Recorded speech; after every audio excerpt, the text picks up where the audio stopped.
ભલે, પણ એ રાક્ષસની શક્તિ રાત્રે બમણી થઈ જાય છે, માટે તમે સૂર્યોદય પછી જ યુદ્ધ કરવા જજો. અને અત્યારે સૂર્યોદયનો સમય થઈ ગયો છે.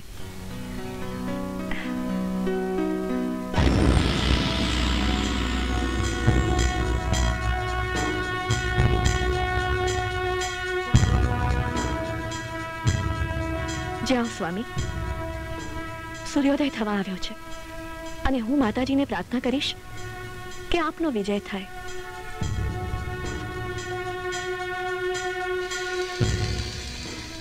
હે મા કાળી માં, મારા નાથની રક્ષા કરજો.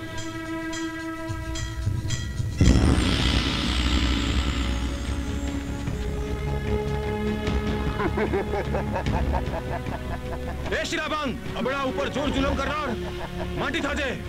આજે તારો પનારો વીર પુરુષો સાથે પડ્યો છે. તારી માએ ખરો જણ્યો હોય તો ઉતર મેદાનમાં. અલ્યા, હું કહું છું હજુ પણ ચેતી જા અને અમારા શરણે આવીને પાછો જા.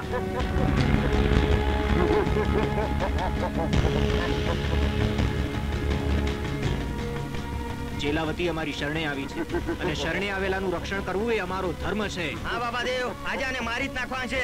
આજે આ એક નારીનો અપમાન કર્યો છે. આજે એને બિલકુલ નથી છોડવાનો. તારામાં હિંમત હોય તો કયો મારી સામે આવ. જય માતાજી.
શું વિચારો છો નાથ?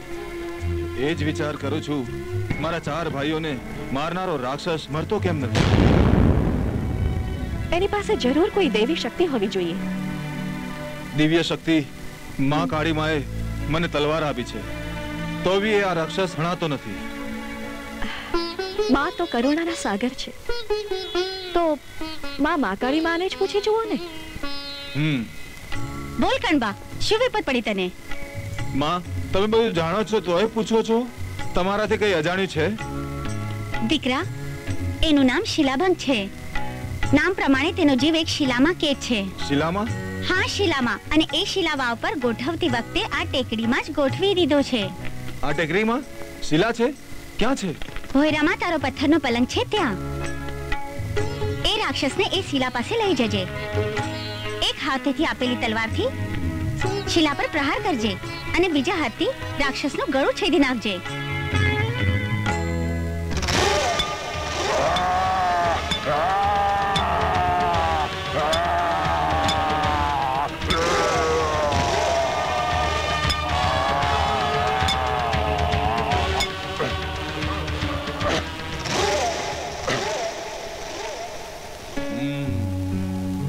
પ્રધાન, મેં તમને કહ્યું હતું તે અમને કહી દો, સમજ્યા?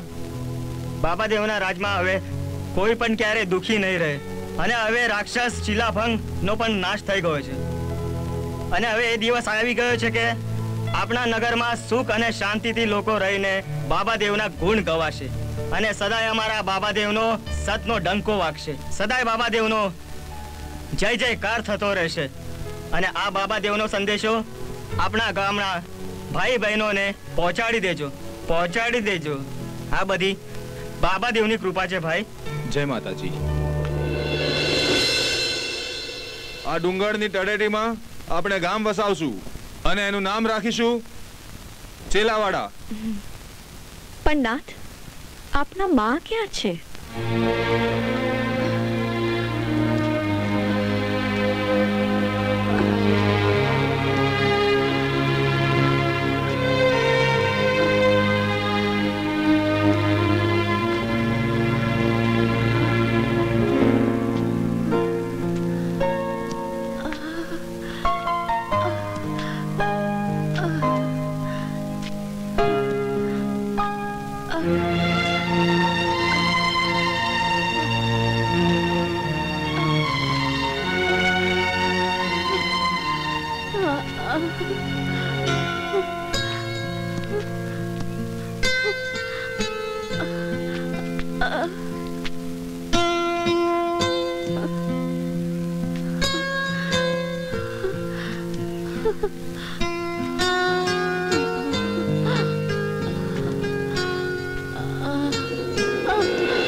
દીકરા બાબા, તું તો મોટો થઈ ગયો. ઊંચે ડુંગર તારા બેસના મુજા ભાગીની આ ઉંમરે ડુંગર ઉપર કેમ કરીને ચડે? હવે તો આ દેહ પણ સાથ આપતો નથી કે પગ તો ક્યાંથી સાથ આપે? હવે તો તું મોટો થયો છે. તારી માને તને ક્યાંથી યાદ આવતી હોય? હા દીકરો, મેં તને રોટલા ટીપીને ખવડાવેલો છે અને કોળિયા દીધેલા છે, પણ તને તો મારી યાદ ક્યાંથી આવી? હું તારી સગી જનેતા થોડી છું. તું તો મને મળવા ક્યાંથી આવે દીકરા? પણ મને તારું મુખ જોવાના ક્યારે છે? પણ શું કરું છું? પણ તારે લાગે આવી શક્તિ નથી. પણ તને તારી માઈ સાંભળતી નથી. પણ બાબા, દીકરા બાબા. ચેલાવતી, આજે મને અસુરું અસુરું લાગે છે. શું વાત છે નાથ? ખબર નથી પડતી. એવું લાગે છે કે મને સંભાળે છે. મારી માં યાદ કરે છે. ડુંગરના નીચે મારી માં રાહ જુએ છે. મારું હૈયું ધડકી ધડકીને માને યાદ કરે છે. એ ડુંગર નીચે મારી રાહ જુએ છે એવું મને લાગે છે. તો રાશને જુઓ છો નાથ? માની મમતાની તોલે આ દુનિયામાં કશું જ નથી. જાઓ નાથ, જાઓ. એમને દર્શન આપી એમના હૈયાને ટાઢક પહોંચાડો.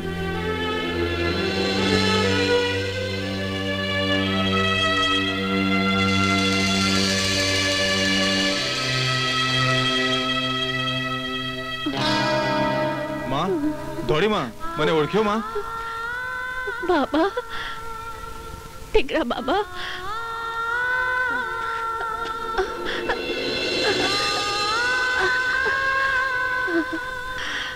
તને કોણ ના ઓળખે દીકરા? મને એમ કે તું તો મોટો રાજવી થયો. દીકરા, મારાથી તારા ઊંચા ડુંગર ઉપર ચડી શકાતું નહોતું એટલે હું થાકીને નીચે જ બેસી ગઈ. માં, હું બધું જ જાણું છું. તારા હાથના રોટલા બહુ ખાધા છે મેં. અરે માં, તમને ખબર છે કે બાબાદેવ તમને કેટલા યાદ કરતા હતા? હવે ખાસ વાત તો એ છે કે આપણા જેવા કેટલાક ઘરડા માણસોને ઉપર આવવાની જરૂર નથી. તે માટે હવે પછી અહીંયા જ બાબાદેવની સ્થાપના કરવામાં આવી છે. એ જ અમે લોકોએ આ વખતે વિચાર્યું છે. એના માટે આપણા ગામના લોકો પણ ઉત્સાહમાં છે અને આખા ગામમાં બાબાદેવનો જય જયકાર થઈ રહ્યો છે. માં, મને આખી વાતની ખબર છે. માં, મને આખી વાતની ખબર છે. હું તો તારા હાથના રોટલા ખાધા હતા મારી બાબાદેવની માં. અને માં, સાચે તું વિશ્વાસ રાખજે, આ બાબાદેવના સાથે અમે બધા સૌ લોકો છીએ. એ વિષય તું જરાય ચિંતા ના કરો. દીકરા, જુગ જુગ સુધી તારી કીર્તિ અમર રહો એવી આ માની આશીષ છે.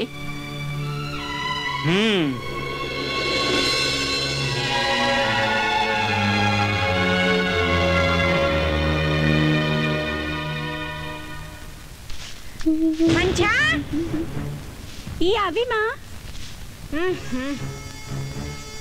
અલી અત્યાર સુધી હું કરતી લી? એ તો સેની માં બળદિયાને દાન આપતી હતી. પણ આટલી બધી વાર લાગતી હોય? આવડી મોટી થઈ પણ અકલનો છાંટોય નથી. તારે કામ હોય બોલ ની માં. શું કહું? મારું કપાળ? તારા આ મગજમાં એક પણ વાત ઉતરતી તો છે નહીં. આવડી મોટી થઈ ગઈ પણ અકલનો છાંટો પણ નથી. પણ માં તું કાઈ બોલ્યું તો ખબર પડે ને. જરા વાત ખોલીને બોલ. બોલું? લો સાંભળ.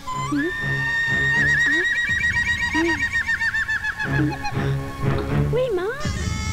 હવે ઉઈ માં ને ફૂઈ માં તું છાની માની સમજી અને આ કામ કર. હવે તારુંય કામ થાય ને મારુંય કામ થાય. તે તું શું મને કમ સમજે છે? છેવટે હું જ તારી જ દીકરી છું ને. આ કામ તો ચપટી વગાડતા થયું સમજ.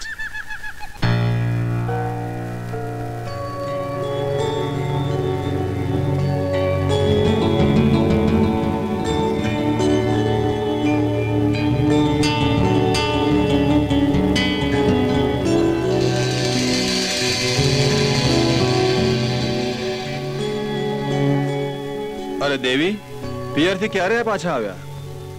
અને આ ઘૂંઘટ શાનો ઓઢ્યો? અહીંયા તો આપણે બે જ છીએ. અરે દેવી, કંઈક તો બોલો. કેમ કશું બોલતા નથી? તમને કોઈ કંઈ બોલ્યું? અરે દેવી, તમારું મન ક્યાં અથડાયું? કઈ મારાથી ભૂલ થઈ ગઈ છે?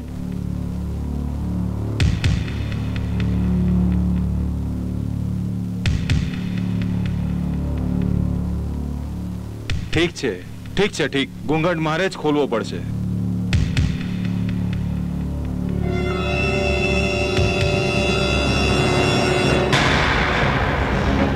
અરે મનસા, તું? હા હા, હું મનસા, તમારા પ્રેમની દીવાની. મનસા, તને ભાન છે? શું બોલે છે? હા, હું ભાનમાં હતી. તારા સુધી તમને આ રીતે મળી ન હતી. પણ લાગે છે હવે તો હું ભાન પણ બધે જ ખોઈ ગઈ છું. દૂર હટ, હટગટ. અરે ચિલાવતી દેવી, મારાથી અપરાધ થઈ ગયો. આ હલકટને તમને સમજીને સંબોધી. અરે ફરી પાછું એ જ દેવી દેવી દેવી. અરે એ છેલ્લા મેં એવી શું છે જે મારામાં નથી? શું હું સ્ત્રી નથી? શું હું જવાન નથી? શું હું રૂપાળી નથી? અરે મારા રૂપ જોઈને તો ભલભલા હંજાઈ જાય છે. પછી બીજું શું જોઈએ છે તમારે? જોવું છે તારે તારું રૂપ? જોઈ લે આ તારું રૂપ.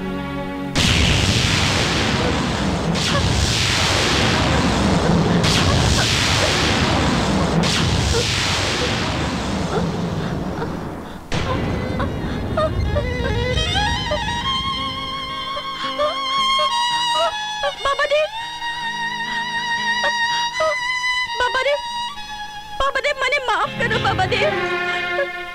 બાબાદેવ, હું કહી છું મને માફ કર દે.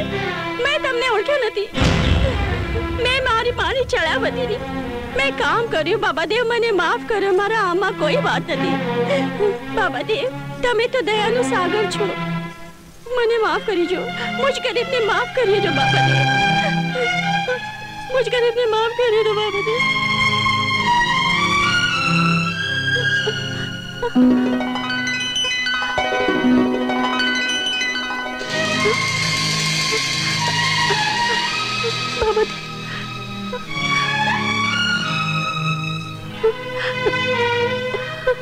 મેં તો તને માફ કરી. અજાણતા તારા સ્પર્શથી ભ્રષ્ટ થયો છું. તેથી હું સમાધિ લઈશ. શું તમે સમાધિ લેશો? તે પણ મારા પાપે?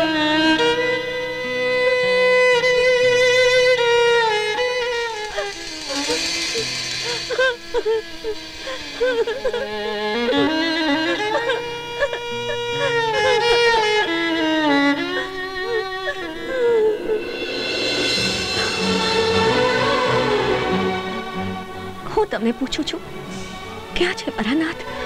ક્યાં છે મારા દેવ? ક્યાં છે ગરીબોના પાલનહાર? અરે કેમ કોઈ જવાબ નથી દેતું મને? મનસા, તું તો મને જવાબ આપ. ક્યાં છે મારા દેવ? ક્યાં છે મારા સ્વામી? એમને તો સત્ય ખાતર જીવતેજી સમાધિ લીધી. સમાધિ લીધી? મારી પણ રાહ ન જોઈ.